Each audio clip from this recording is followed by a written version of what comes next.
யாராவதுனா இருந்தாலும் அந்த வேதத்தை கற்றுக்கினா மட்டும் போதும்.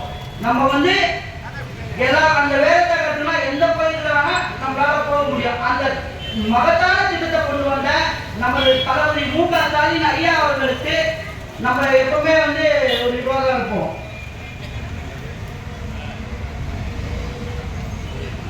அப்புறம் பார்த்தீங்கன்னா புதுமை பெண் திட்டம், அது வந்து பார்த்தீங்கன்னா இப்போ இருக்கிற ஏழை எளிய குழந்தைங்க பார்த்தீங்கன்னா கிட்டத்தட்ட 6வது 12வது படிக்கிற மாணவர்களுக்கு பார்த்தீங்கன்னா பசங்க வந்து 1000 ரூபாய் இப்பத்திருந்தே அந்த பசங்க வந்து வறுமையில் இருக்கிற பசங்க வந்து 1000 ரூபாய் வந்து கொடுக்குறது வந்து அந்த பசங்களுக்கு அவ்வளோ பெனிஃபிட்டாக இருக்கும்.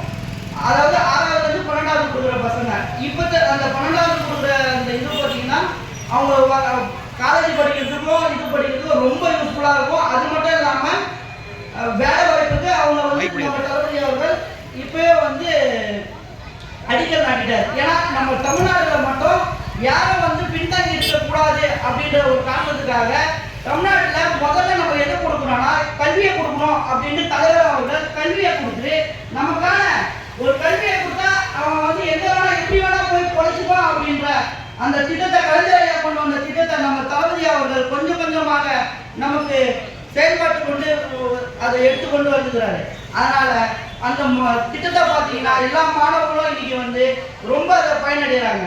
அது மட்டும் இல்லாமல் நான் முதல்வன் திட்டம் ஸ்கூல் தான் அப்படி கொடுத்தாங்கன்னு பார்த்தா அதுக்கப்புறம் பார்த்தா காலேஜ்லேயும் அது மாதிரி கொடுக்க ஆரம்பிச்சிட்டாரு நம்ம தலைவர். காலேஜில் கொடுத்தா பார்த்தா இப்போ காலேஜில் first year second year third year படிப்பான். அவன் வந்து ஒரு சில பசங்க பார்த்தீங்கன்னா சாப்பாடுக்கே கஷ்டம் இல்லாமல் நல்லா ஒரு மார்க் எடுத்துட்டு வந்து படிப்பாங்க. ஆனால் அந்த பசங்க படிக்கும் போது அந்த 1000 ரூபாய் இல்லாமல் அந்த பஸ் ஃபேருக்கு அது இது பண்ணாமல் அந்த திட்டம் வந்து ரொம்ப எல்லா மாணவர்களும் வந்து உற்சாகமாக வாங்கி கொண்டு இருக்காங்க.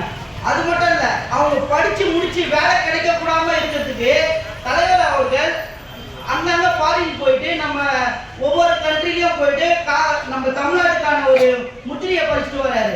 ஏன்னா படிச்சு முடிச்சு யாரும் வேலை இல்லைன்னு சொல்லக்கூடாதுன்ற ஒரு காரணத்துக்காக தளபதி அவர்கள்